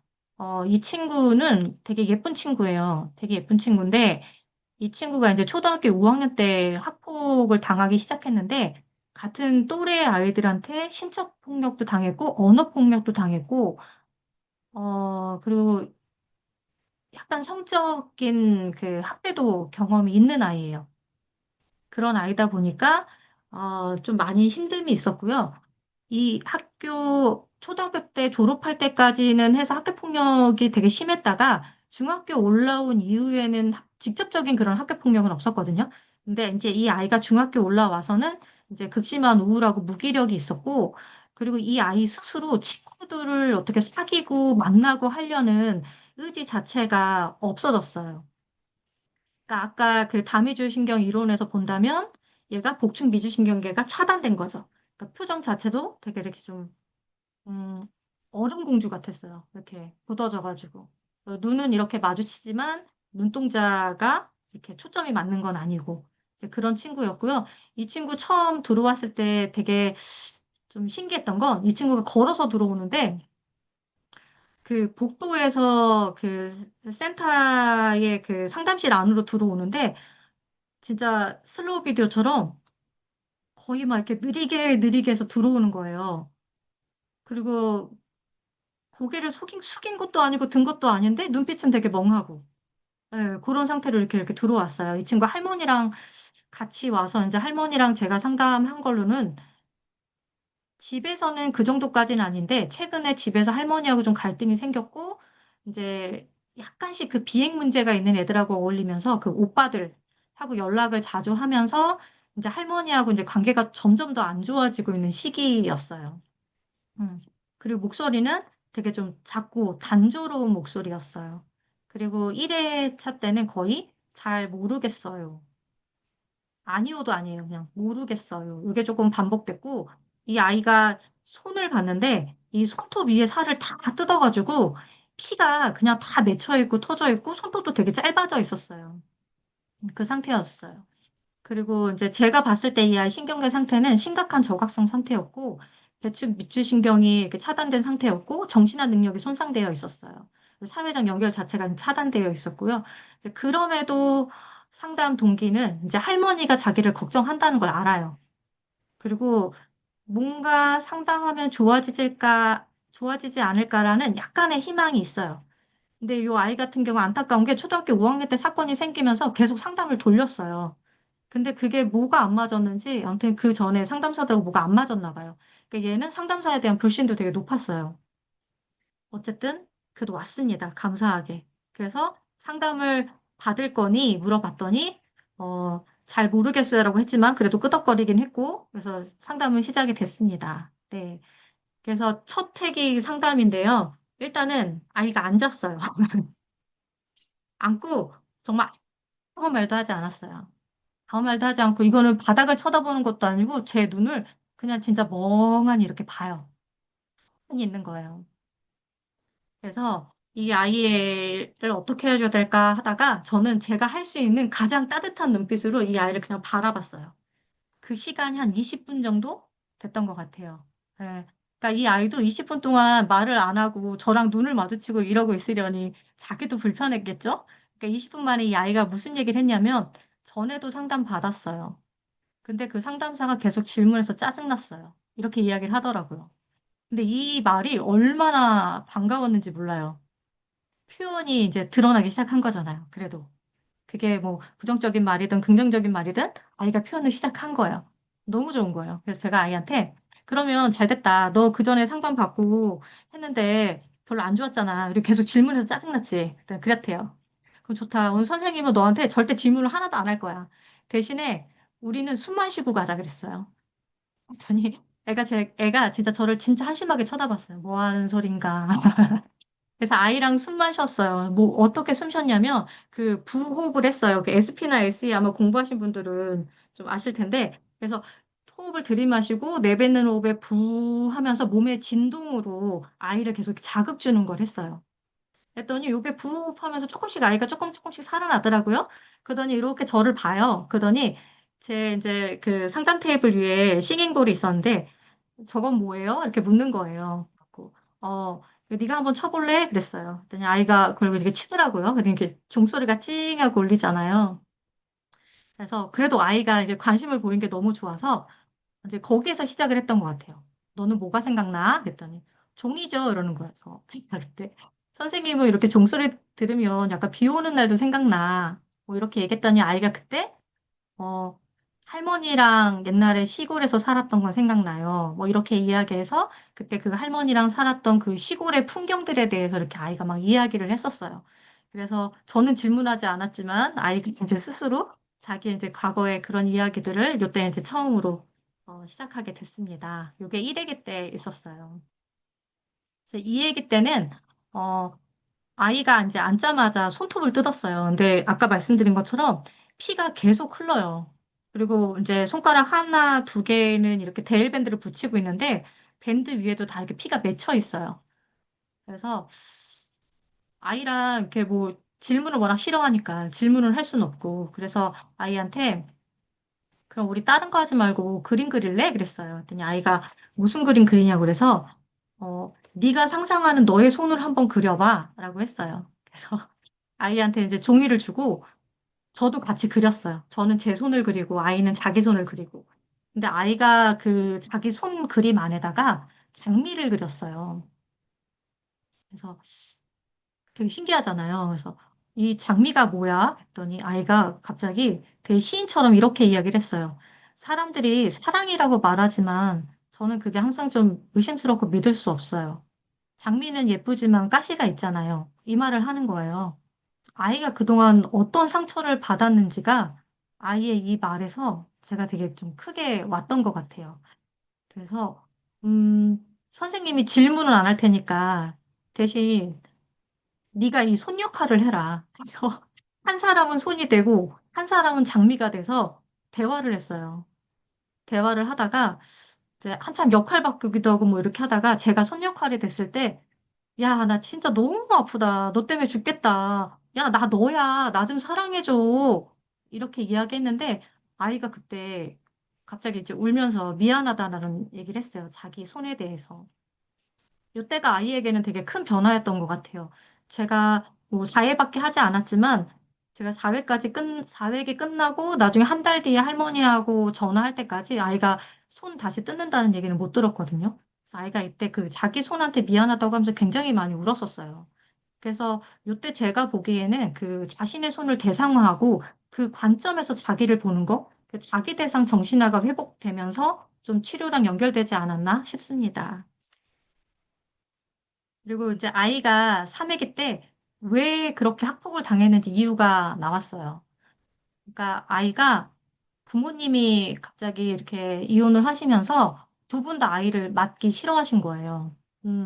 그러면서 이제 아이를 할머니에게 맡겼는데 할머니에게 맡기고 이제 두 분 다 아이에게 별로 이렇게 연락도 안 하고 그러다 보니 이제 아이가 굉장히 외로웠겠죠. 근데 이제 문제는 학교에 그게 소문이 났던 거예요. 초등학교 5학년 때. 음, 그러면서 이제 친구들이 너는 부모가 버렸다. 이제 이런 이야기를 했던 게 이 아이에게는 되게 큰 상처였던 거죠. 그러니까 너는 부모한테 버림받았으니까 우리가 함부로 해도 돼. 그러면서 그때 아이들이 때리기도 하고 이제 언어폭력도 하고 뭐 몸을 만지기도 하고 했던 것들이 이 아이에게는 굉장히 큰 상처였어요. 그래서 그거를 아까 그 8단계 역할극으로 진행을 했어요. 역할극으로 진행을 했고 그때 이제 이 아이가 변화했던 시점이 뭐였냐면 그 할머니랑 역할 바꾸기 그래서 처음에는 가해자들하고 역할 바꾸기를 하고 뭐 이렇게 하고 울고 불고 하고 뭐 이제 억울하죠. 그 억울함에 대해서 뭐 계속 뭐, 뭐 사과를 받고 막 이러면서 나중에는 너네한테 사과 받고 싶지도 않아 막 이런 거 하고 하다가 나중에 이제 막 울다가 누가 생각나 했더니 할머니가 생각난다고 해서 그럼 우리 한번 할머니를 초대해 볼까? 그래서 이제 할머니 역할을 이제 비누자로 이렇게 했어요. 하다가 할머니 입장이 돼서 이제 그렇게 울고 있는 자기를 본 거예요. 그리고 이제 그 할머니가 됐을 때 제가 인터뷰를 한 거죠. 할머니 이렇게 우리 울고 있는 이슬이 보니까 어떤 마음이 드세요? 이렇게 인터뷰했더니 그때 이제 아, 속상해요. 내가 더 잘해줬으면 애가 저렇게 힘들어하지 않을 텐데 그게 속상해요. 이런 얘기를 했어요. 아이가 아이 입으로. 그렇게 하고 이제 다시 이제 역할을 교대하면서 자기 자리로 돌아오고 그 얘기를 듣게 하고 이렇게 하고 마무리를 했었는데 이때 아이가 이제 자기 자신에 대한 그 인식 자체가 그 친구들이 이야기한 버림받은 아이에서 아, 할머니가 사랑하는 아이, 할머니한테 사랑받는 아이로 자기를 이제 재구성한 거예요. 그래서 이때 아이가 집에 돌아가고 무슨 일이 있었는지 모르겠지만 이 3회기가 끝나고 할머니가 전화가 오셔가지고 너무 고맙다고. 애가 갑자기 태도가 너무 달라졌다고. 그래서 할머니한테 오늘 하루만 그럴 수도 있으니까 너무 기대하지 마시라고 막 이렇게 말씀드렸었는데, 네, 그렇게 좀 극적으로 변화가 있었던 케이스예요. 그래서 마지막 4회기에서는 이 아이가 저하고 1회기부터 3회기까지 상담했던 거를 편지로 다 써왔어요. 1회기 때는 뭐 내가 어땠는데 선생님이 어떻게 해줘서 좋았고, 2회기 때는 뭘 했는데 그게 좋았고, 3회기 때는 뭘 해서 어째서 뭐 엄마도 미웠고, 뭐 아빠도 미웠고, 이렇게 구구절절 막 해가지고 진짜 장문의 편지를 이렇게 써가지고 왔더라고요. 그래서 그것도 아이의 되게 힘이죠. 그걸 또 표현할 수 있는 것도. 네. 그래서 아이랑 이제 이야기하면서 뭘 하고 싶은지 이제 그런 얘기들을 했는데 아이가 자기 원래 미술 했었다고 그래서 미술을 계속 하고 싶다라는 이야기를 하더라고요. 그래서 되게 이렇게 약간 고립되어 있고 그런 이렇게 오빠들이랑 그런 비행하는 아이들하고 노는 게 하나의 이 아이의 탈출구였다면 거기에서 뭔가 자기가 미래지향적으로 내가 나를 위해서 할 수 있는 것들을 좀 발견한 게 상담에서 아이에게는 가장 좀 큰 변화였던 것 같아요. 그리고 그때 한 달 뒤에 이제 통화했을 때도 계속 이제 학원 다닌다고 이야기하더라고요. 그래서 요때 마무리로는 그거 했어요. 한 달 뒤에 그러면 네가 그렇게 학원도 다니고 그런 모습에 나와. 지금 이제 결심한 나 이렇게 두 개 나가 있죠. 그래서 그 한 달 뒤에 나가 지금 이제 결심한 나에게 이렇게 격려해주면서 할 수 있다고 지지해주고 이렇게 해서 마무리했던 게 있습니다. 네, 이렇게 해서 400일은 했었어요.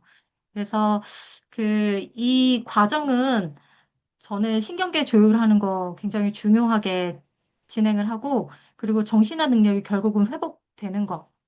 네. 그래서 뭐, 나의 억울함만 이렇게 토로하고 끝나는 것이 아니라, 나의 이 억울함이 상대에겐 또 어떻게 들리는지, 상대 입장에서 또 나는 어떻게 보이는지, 그걸 좀 알아가는 거. 그래서 내가 어떻게 살아야 하는지, 그 단계적으로 정신화 능력 회복시키는 거에 좀 초점을 뒀고요.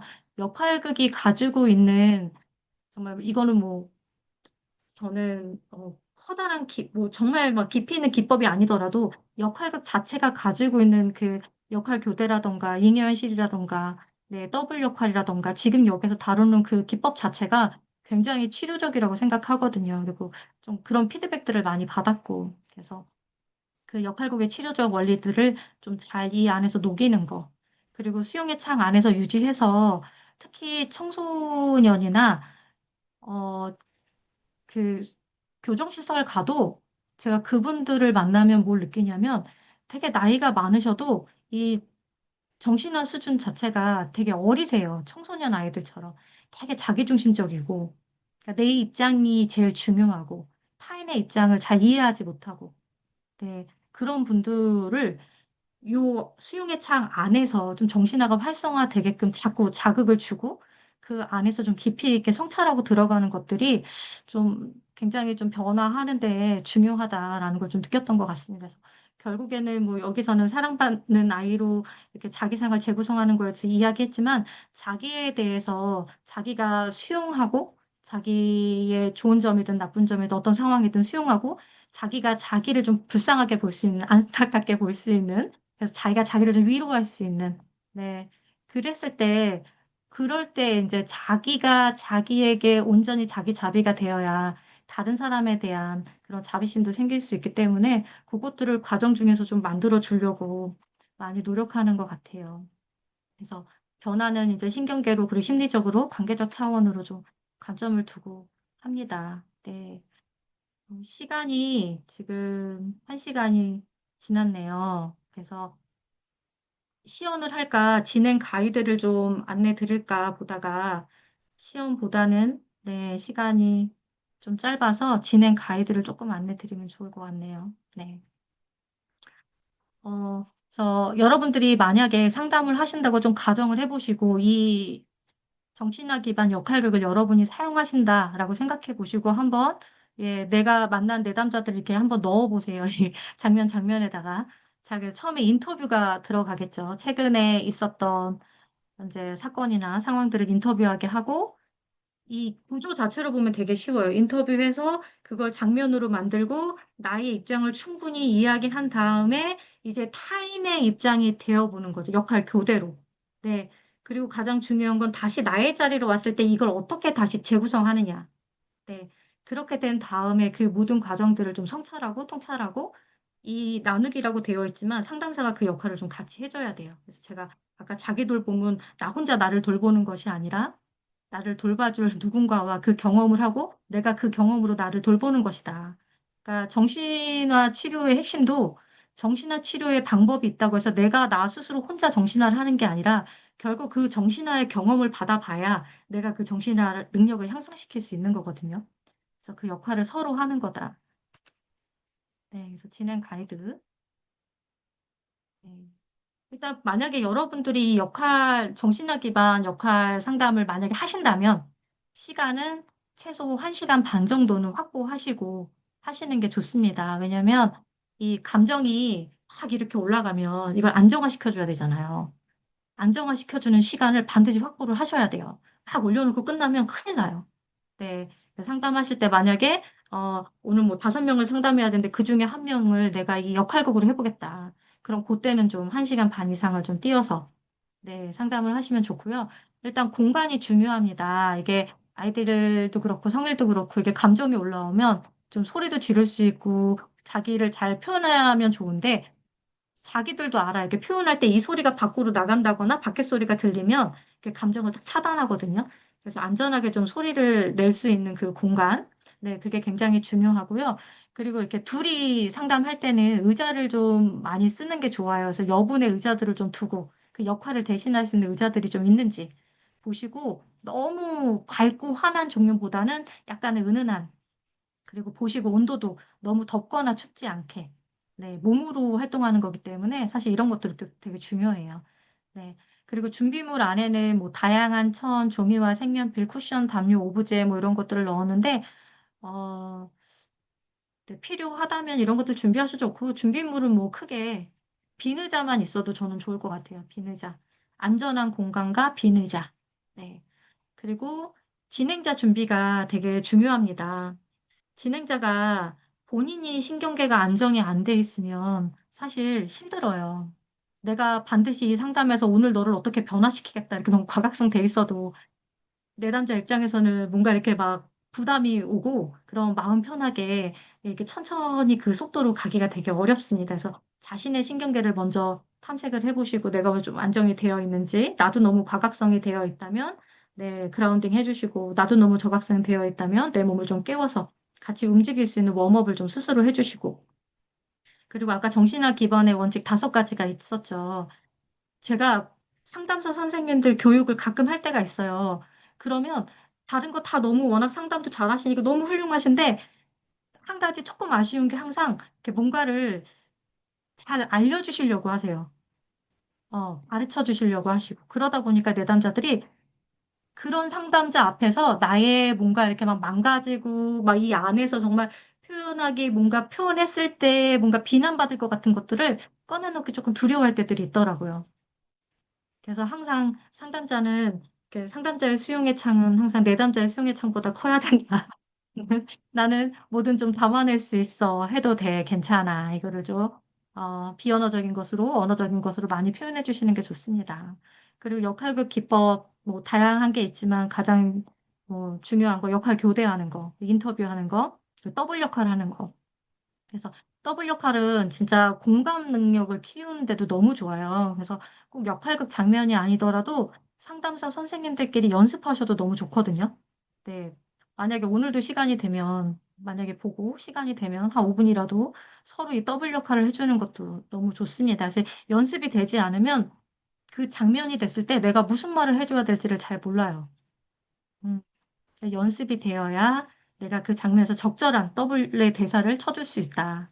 네. 그리고 위기 개입하고 계획 수립하는 거. 네. 그리고 규칙도 필요해요. 둘이 하더라도 규칙도 필요합니다. 저는 둘이 하더라도 이야기해요. 나도 이거 비밀 잘 지킬 거고, 우리 안에서 서로 존중하자, 뭐 이런 거 하고, 그리고 강제로 하지 않을 거다. 이런 것들. 그리고 멈추고 싶을 땐 언제든지 멈춰도 된다. 그리고 편안하게 다 이야기해도 된다. 이런 얘기들 하고요. 그 회기별 이제 100분 기준으로 이렇게 진행은 해요. 100분 기준으로 하고, 이걸 4회기 내내 같은 방식으로 진행할 때도 있어요. 처음부터 선생님 저는 역할극 너무 하고 싶어서 선생님하고 상담하려고 왔어요. 이런 애들이 있어요. 그런 애들은 그냥 4회기 내내 역할극 하는 경우들도 있거든요. 그리고 이제 조금씩 다른데, 그래서 처음에 웜업하고 안정화하는 거. 이게, 이게 잘 되어야 뒤에서 이야기가 잘 나와요. 그래서 웜업하는 거를 좀 그냥 넘기지 않으셨으면 좋겠어요. 네. 그리고 이제 그게 됐으면 아이들하고 행위화하고, 그리고 이제 성찰하고 통합하고, 역할 훈련하고 마무리하는 걸로. 시간은 대충 이 정도로 나눠서 사용합니다. 그래서 뭐 오늘 올 때 어떤 마음이었는지 요거 많이 물어보고요. 지금 몸 상태 어떤지 많이 물어봐요. 왜냐하면 지금 몸 상태가 너무 처져 있는데 갑자기 행위화를 하자 그러면 할 수가 없어요, 아이들이. 뭐 선생님한테 저항하는 게 아니라 걔의 각성 수준이 그러니까 그럼 각성 수준을 올려줘야겠죠. 그래서 올리는 방법들이 있잖아요. 두드리기, 움직이기, 소리 내기 뭐 이런 것들, 진동 주기 이런 것들로 해서 각성 상태를 올려요. 그래서 그렇게 하고 진행하고 네, 그리고 아이들 기대하는 거 체크하는 것도 되게 중요하고요. 그리고 이제 행위화 할 때는 주제 선정하는 거, 뭐 최근에 힘들었던 거, 네가 다루고 싶은 거, 아니면 떠오르는 인물 이런 것들에 대해서 인터뷰하고 그 장면으로 합니다. 그래서 이때 중요한 건 지금 여기에서죠. 그래서 누가 있을까, 뭐 어땠을까, 공기는 어땠어, 뭐 시간대는 어땠어 이런 것도 확인해서 네, 진행하고요. 둘이 있을 때는 뭐 역할 담당을 거의 상담사 혼자 다 해야 돼요. 그래서 비누자 잘 활용하시고 저 같은 경우 혼자 할 때 약간 팁이 있어요. 약간 역할 교대를 막 해주면서 네가 그랬잖아. 그러니까 그 모양인 거지. 왜 네가 남을 탓하냐고 이렇게 하고 잠깐 쉬고 지금 저 얘기 들으니까 어땠어? 이렇게 빠져나와서 해요.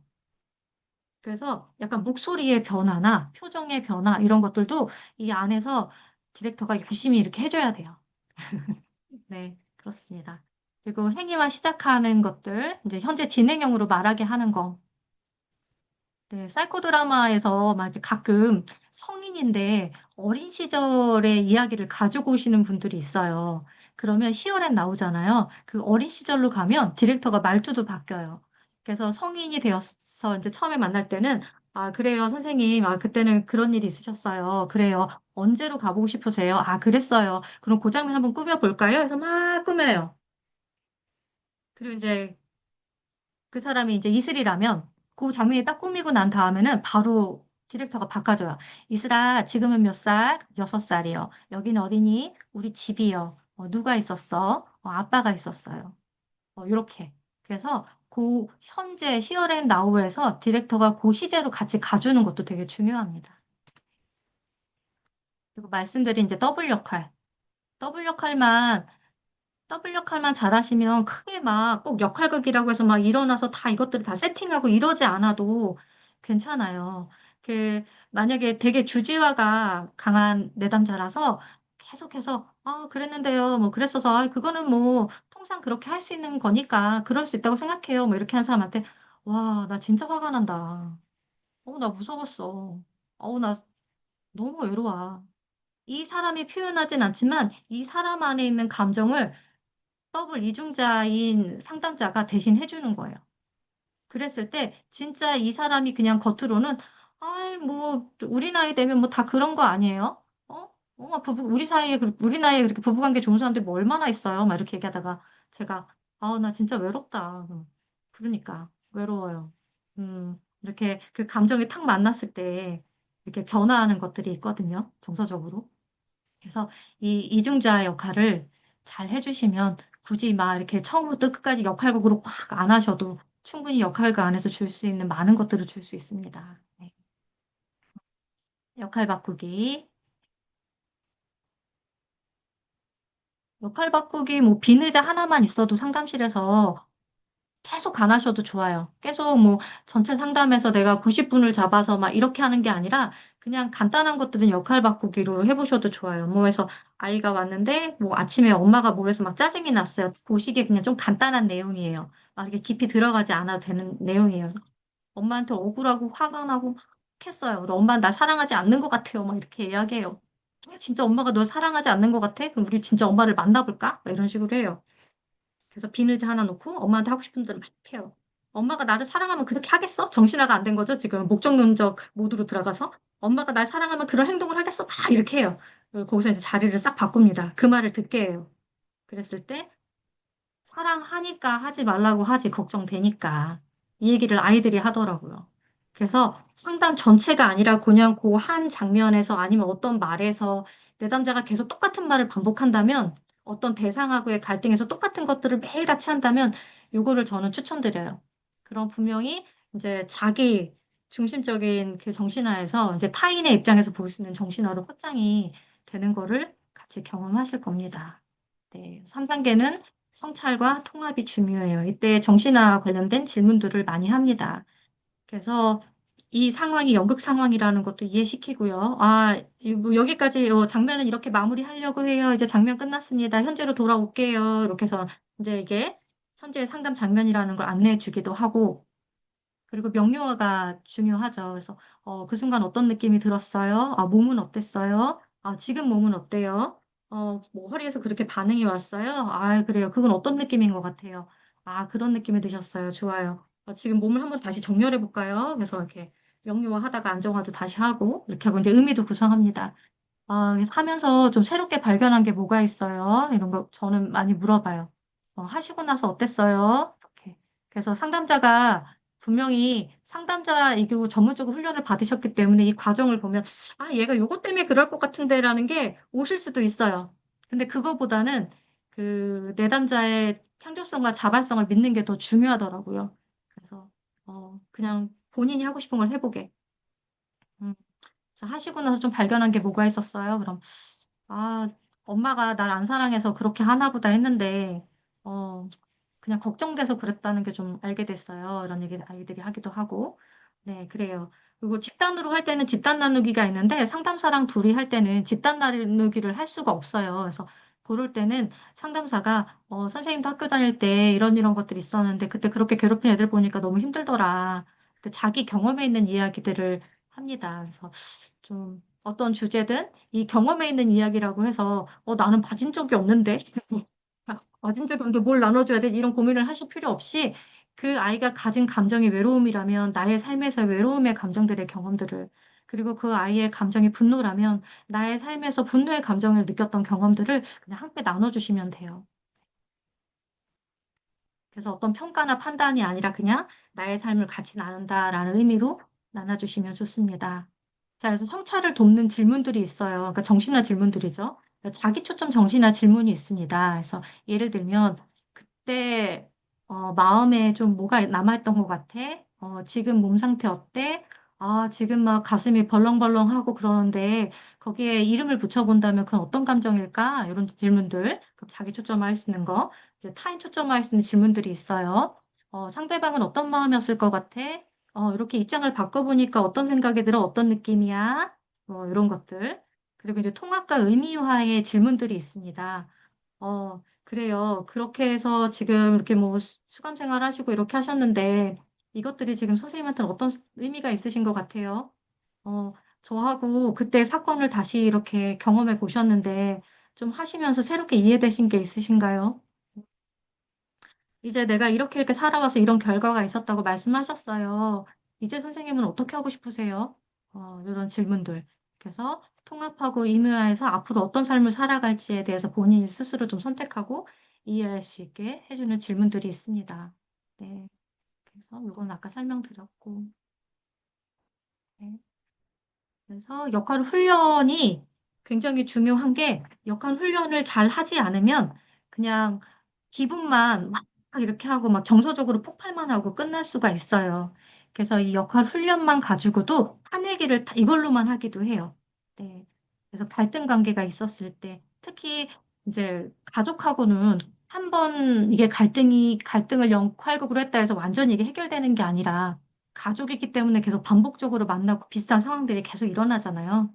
그럴 때 어떻게 할지 이런 것들 이제 역할 훈련으로 많이 해요. 그래서 저 같은 경우에는 이제 음, 알코올 중독 아버지인 친구가 있었는데 이 아버지가 이렇게 술만 먹고 들어오시면 이렇게 막 집안을 부시고 이제 난리가 나요. 그래서 이제 강제 분리도 돼가지고 아버지랑 헤어졌다가 보호 기간에 있다가 다시 집에 갔다 이걸 이제 아이가 반복하면서 아이도 너무너무 많이 상처를 받았어요. 상처를 받았는데 요 아이랑 이거를 했거든요. 왜냐면 요 아이 같은 경우에는 그렇게 상처를 받은 요 아이가 자기 상처를 감추기 위해서 어떤 방법을 쓰냐면 되게 과대한 자기를 만들었어요. 그래서 학교폭력 가해자가 되기도 하고, 막 애들한테 막 욕도 막 하고 다니기도 하고, 막 그렇게 하는 친구였거든요. 자기 안에 그 상처를 바라보기 싫은 게 아이가 되게 컸던 것 같아요. 그래서 이 역할 훈련하면서, 어, 그 상태에서 내가 어떻게 나를 보호할 수 있는 건지를 여러 개를 해보고, 이제 그럴 때 좀 신고하고 좀 안전하게 내가 내 몸을 돌보는 게 나쁜 게 아니라는 거.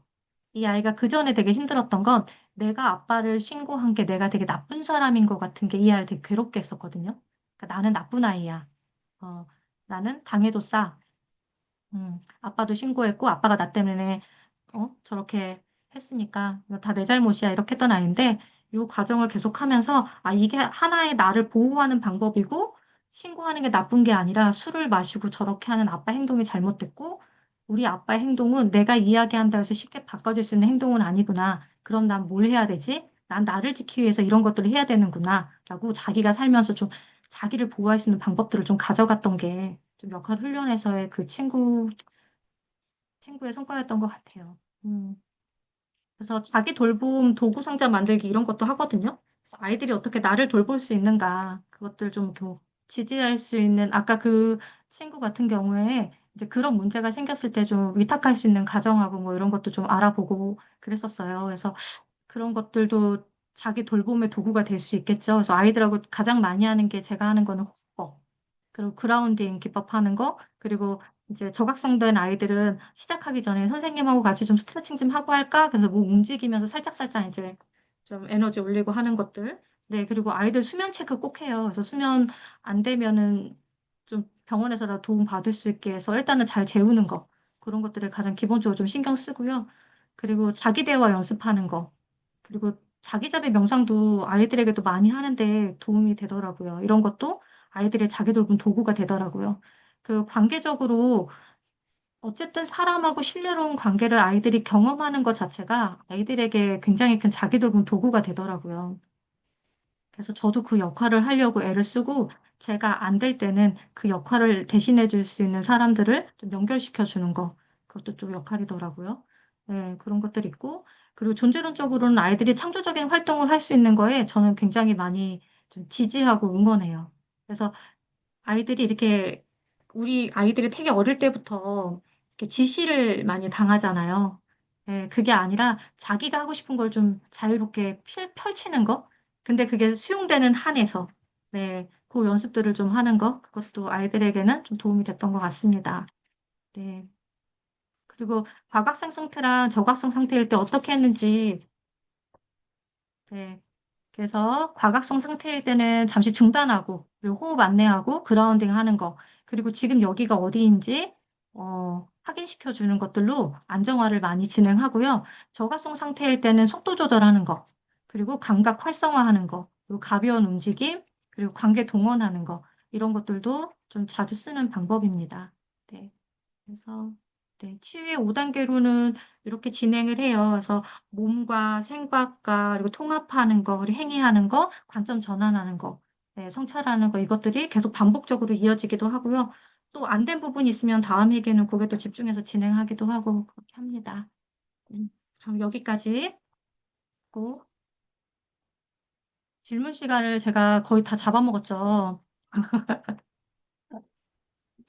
정하정 네, 박사님 너무 감사합니다. 저는 주로 언어로 상담을 하고 있는데, 박사님의 그 몸을 이용한 상담, 개입에 대해서 되게, 어, 음, 되게 많은 것들을 좀 깨닫게 했던 것 같아요.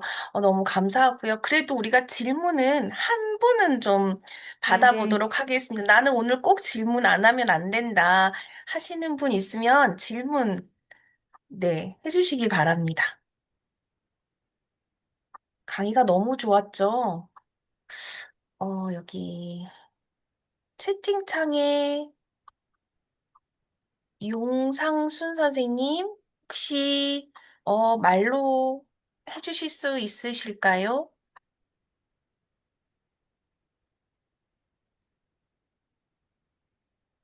어떤 의미로 어렵, 적어주셨는지는 알겠어요. 그래도 혹시 괜찮으시면, 장치가 안 음, 돼서, 음, 네, 음. 네, 맞아요. 쉽지 않아요.